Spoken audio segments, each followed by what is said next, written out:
بسم الله الرحمن الرحيم. انا اسمي مهنا الصارم. انا باك جراوند هندسه، بهندسه اوتوماتيك كنترول وكمبيوتر، وبعدين خدت بقى MBA و DBA دكتوراه في البيزنس ادمنستريشن. يعني I used to work as ERP consultant, business analyst. زمان كنت developer. فانا الباك جراوند بتاعي كله information system. انا PMP certified، وانا اديت الكورس ده لاورنج باي ذا واي، والحقيقه خدنا بالي جود ايفالويشن فيه، وده كان اول كورس يتدرس في مصر، يعني مش لاورنج، يعني اول كورس يدرس في مصر قبل ايفن. تعالى ما انت عايز قبل ايفن ما الكتاب بتاعه ينزل. دلوقتي الكتاب نزل يعني. فالكورس ده بقى ايه موضوع الPBA او البروفيشنال بزنس اناليست سيرتيفيكيشن، وايه علاقتها باداره المشروعات، وايه علاقتها بالبزنس اناليسيس بروسيسز. خلاص، اول حاجه عايزين نقولها يعني ايه يا جماعه بزنس اناليسيس؟ هو ده السؤال الاولاني. وهل هي تايتل ولا هي وظيفه؟ هو ينفع يبقى فيه تايتل ويبقى فيه وظيفه؟ الوظيفه دي فانكشن مهاره حضرتك لازم تكون عندك تعرف تعمل الفانكشن دي. الوظيفه دي التايتل، يعني انا التايتل بتاعي مديرة الشركه، ده CEO. طب هل انا امارس البيزنس اناليسيس؟ يس، تقريبا في كل حاجه في شغلي. فيبقى ده جزء من شغلك ان انت بتعمل بيزنس اناليسيس. يعني ايه بقى كلمه؟ يعني احنا النهارده هنشوف الانترودكشن تو بيزنس اناليسيس، the different domain of business analysis، وهنشوف الخمسه steps او الخمسه phases of business analysis. ده introductory course. فintroductory course معناه ان حضرتك بس تاخد فكره عامه. الفكره العامه دي انت هتاخدها، احنا بنتكلم على ساعتين 3 ساعات ماكسيموم يعني، تمام؟ والفكره العامه هتاخدها، اقدر اديلك اسماء الماتيريالز اللي انتوا عايزينها، تمام؟ وبعد كده لو عايزين بقى كلاس روم كورس ده موديل. انت ممكن بعد الكورس ده وانت من الناس اللي بتحبين القراءه والكلام ده تقدر تقرا.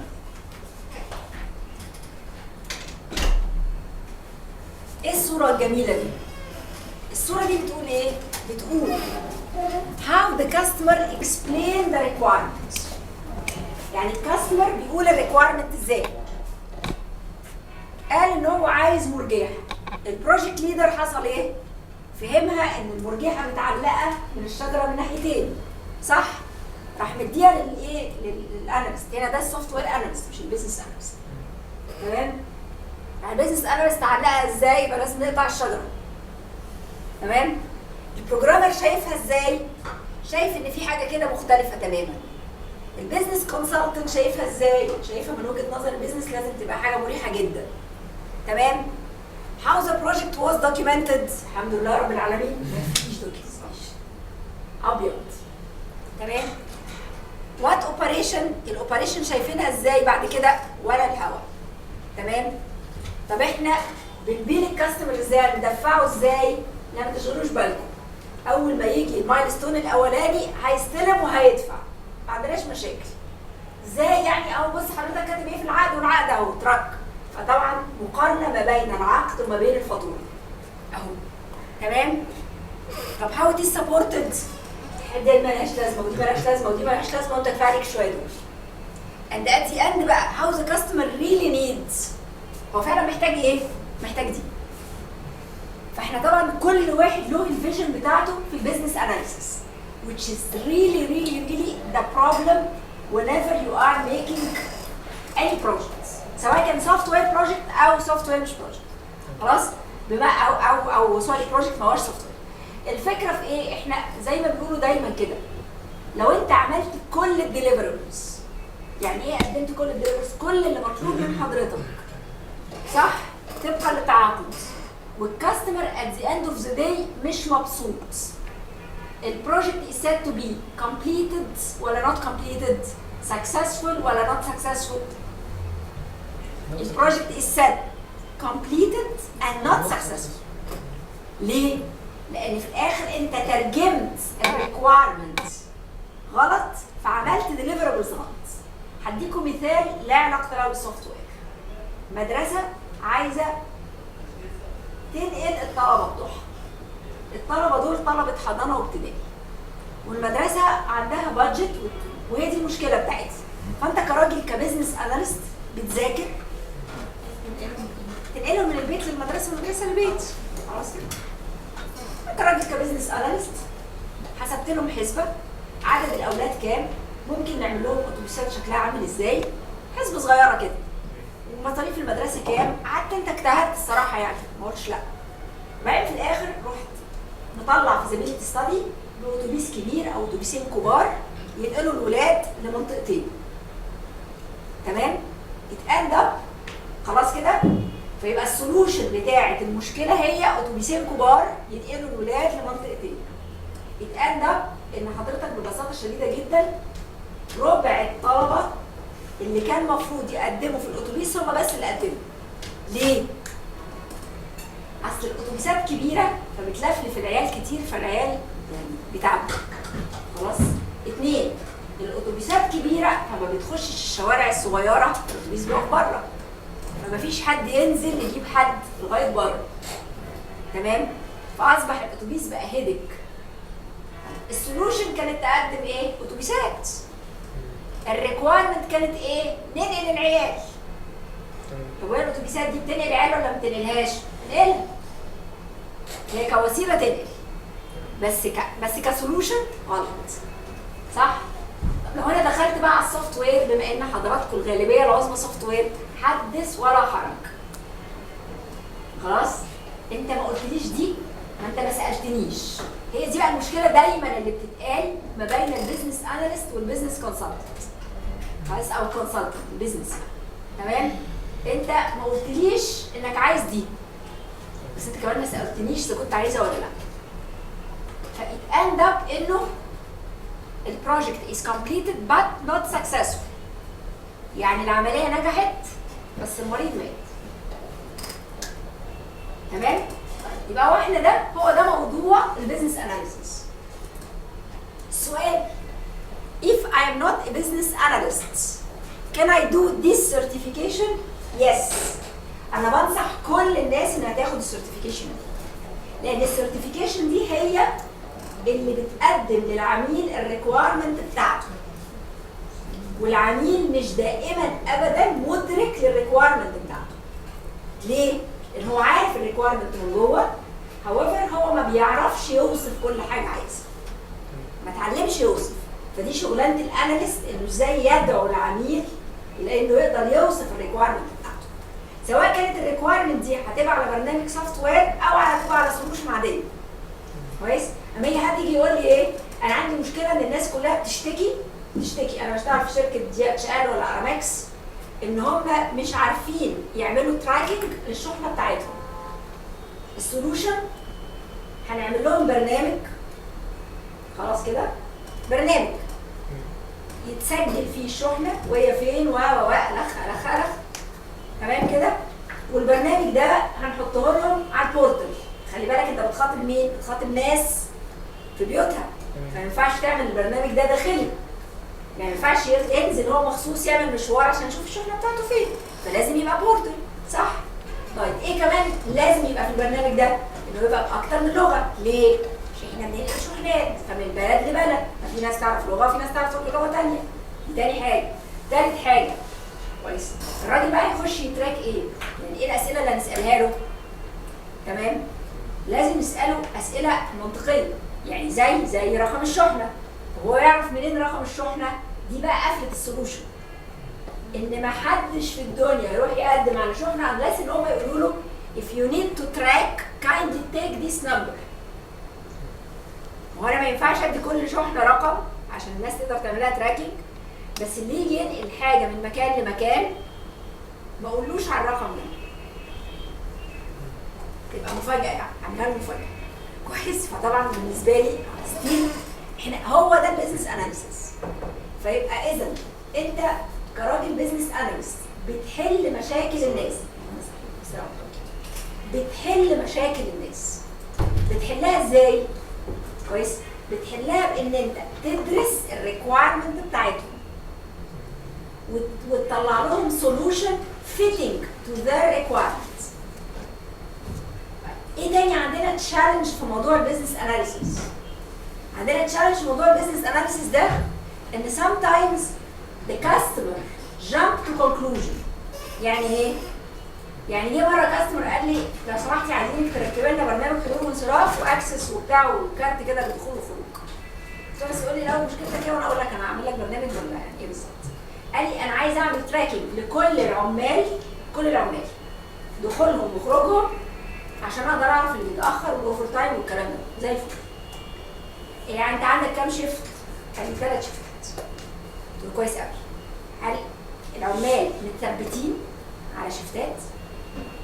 قال لي يعني ايه؟ قلت له يعني الواحد بيجي الساعه 11 اعرف انه جاي بدري على الشيفت الثانيه ولا متاخر على الشيفت الاولى بما ان ده الاوبجيكتيف بتاعك يعني. قال لا انا ممكن اغيرهم في اي وقت. قلت له طيب بسيط. العامل وهو داخل يقول انا كنت في انهي شيفت؟ هو ما انا اعرف، لو قال انا الشيفت الاولاني اعرف متاخر شويه، لو قال الثانيه ابقى بدري. حاسبه على كده. قال لي لا ما ينفعش، العامل ما عندوش السكيلز دي اللي هو يقدر يدوس كده على المكنه. طب بسيط. احنا بعد الاسبوع ما يخلص الناس تقول لنا كان مين على الشيفت الاولاني وكان مين على الشيفت الثاني، وانا اعملها لك يعني ايه بشكل ارجع تاني للحضور والانصراف واقول لك بقى مين اتاخر الاسبوع اللي فات، يعني دايما يبقى متاخرين. قال لي لا الداتا اكبر من ان انا اديها لك والناس تدخلها كل اسبوع. قلت له انت ما ينفعش نظام حضور وانصراف. ايوه بس انا كنت يعني حضور وانصراف ده هيحل لي مشكلتي. قلت له لو هيحل لك مشكلتك روح اشتريه، سيبني انا. يعني انت تسالني هو هيحل لك مشكلتك ومش هيحل لك مشكلتك. خلاص؟ وانا ما ينفعش حضرتك ابقى دكتوره طبيبه ويجي حد يقول لي اكتبي لي الروشته دي. اكتب لي الروشته ما اروح اشتري دواء، يعني عايز مني ايه؟ انت تقول لي الوجع، انت الوجع بتاعك حله ببساطه شديده جدا جدا جدا ان حضرتك يا تثبت الناس على الشفتات يا اما كل واحد يغير الشيفت ويخش على حته بورتال يقول الراجل ده كان على شيفت 1 بقى 2 اللي غيرهم. يعني اللي بيقول له بكره ما تجيش الشيفت الاولانيه او انت اعمل حسابك انك هتاخد 2 شيفت، اللي بيقول الكلمه دي يقولها لي على الكمبيوتر. لو هتقولها لي يبقى كل اللي ماشي صح، لو مش هتقولها لي لو سمحت ايه مش هينفعك. فهو ده البيزنس اناليست. خلاص؟ What are the prerequisites؟ يعني انا عشان اخد الشهاده دي المفروض اعمل ايه؟ المفروض يكون عندك المفروض حاجتين. هتخش امتحان ويكون عندك عدد معين من الساعات تكون اشتغلت. واضح كده؟ طيب. نمرة 3 How much will this cost me؟ أنا هدي لك بالظبط ثمن الشهادة. However الدراسة بقى عايز تدرس لوحدك تدرس. It's fully allowed بالنسبة للشهادة دي بالذات إن أنت تعمل الدراسة سيلف ستادي. ليه؟ عشان أصلا هي جديدة فمش في سنترز، مفيش سنترز كتيرة بيقدموا الشهادة. What is the difference between CBAP and PMI-PBA؟ تمام؟ دي certified business analyst professional كانت شهادة قديمة، يعني مش قديمة يعني متقدمة، لا شهادة يعني ليها ثقل وهايلة وكويسة جدا جدا. والPBA هي شهادة جديدة أنشأتها PMI علشان بتقول ان الناس اللي بيعملوا مشاريع دايما بيسلموا كل الديليفرابلز بس الكاستمر في كثير من الاحيان ما بيكونش سعيد. فراح يتحط لنا موضوع البيزنس اناليست وهنقول بالظبط الفرق. هنشوف بقى الاليجيبيليتي او البريكويزيت بتاعتي. انا النهارده لما اقول if you are an enterprise business analyst، لو انت enterprise business analyst تاخد CBAP ولا تاخد PMI؟ نقول لك تاخد احسن CBAP لو كان ده التايتل بتاعك، لان دي تبقى وظيفه واحد طول النهار عمال يقيد في الاجراءات. يعني ايه اجراءات؟ يعني بني ادم اجراءات العمل. يعني واحد لو عايز يشتري حاجه الاجراءات ايه؟ لو عايز يعمل سيرفيس الاجراءات ايه؟ لو عايز يعين حد الاجراءات ايه؟ لو عايز يبيع حاجه الاجراءات ايه؟ and so on. خلاص بيعمل بروسيس يعني. هو ده بصي هو مش بيعمل البروسيسز لان البروسيسز بتكون اوريدي معموله في الشركات. انت بتروحي تعملي تشالنجينج هل البروسيسز دي ماتشورد ولا لا؟ هل هي افكتيف ولا لا؟ تمام كده؟ ليه؟ لان في كثير من الاحيان تلاقي بروسيس مش افكتيف. صح؟ ف you have to challenge البروسيس ده. مثال صغير جدا يعني كويس، ان انا باجي النهارده بخش القاهره بكتب كده زي ورقه كده خضراء كده، خلاص؟ الورقه الخضراء دي انا بكتبها في طياره او بكتبها قبل ما اخش الجوازات. بياخدوا الورقه الخضراء وبياخدوا الباسبور الجديد بتاعي. تعدي الباسبور كده، تمام؟ الورقه الخضراء دي بتعمل بيها ايه؟ كويس ايه؟ مثلا الورقه دي اللي انت لو مصري بتكتبها خضراء ولو مش مصري بتكتبها ملونه، يعني هم بيفصلون كده. مش دي المشكله. الفكره ان احنا كتبناها خلاص، عدت الباسبور فلقت ان الباسبور بتاعي معلوش اي مشاكل، راح تراك ختمينه واتفضلوا. افهم بقى الورقه دي تروح فين؟ صح؟ هتروح عند مكان تاني هيدخلوا فيه مثلا معلومه. طيب السؤال بقى، البنت اللي هي عملت الباسبور وعدته دي ما هي شغاله على كمبيوتر، بتكتب رقم الرحله لو كانت هي قصه رقم الرحله، يعني why we are doing 2 or 3 steps، ورق، وبعدين ورق يتلم، وبعدين يروح عند حد تاني، وبعدين حد تاني يرجع يدخله تاني. يبقى انا كده عندي مشكله في الاجراء، صح؟ هي دي الفكره. لو هي في اول ثانيه كتبت المعلومه خلاص. يعني انا مره اقول مثلا في بروسيس غريب جدا، انا دخلت مره مكان قالوا لي حضرتك طالعه فين؟ قلت لهم طالعه الدور كذا، كويس، شركه كذا.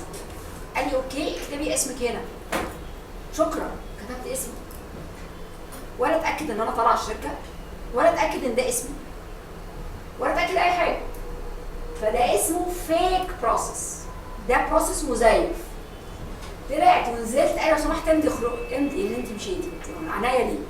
طبعا ده كلام فاضي، لان هو كده بيعبي حاجات ببروسيسز مالهاش معنى. فده شغله البيزنس اناليست في الشركات لو هو كوربريت او انتربرايز. طب لو انت اصلا بروجكت مانجر، انت بتشتغل بروجكت مانجر، يبقى تاخد دي اهم. يبقى احنا كده بنعكس البروجكت مانجر اللي محتاج علم البيزنس اناليسيس ياخد PMI-PBA.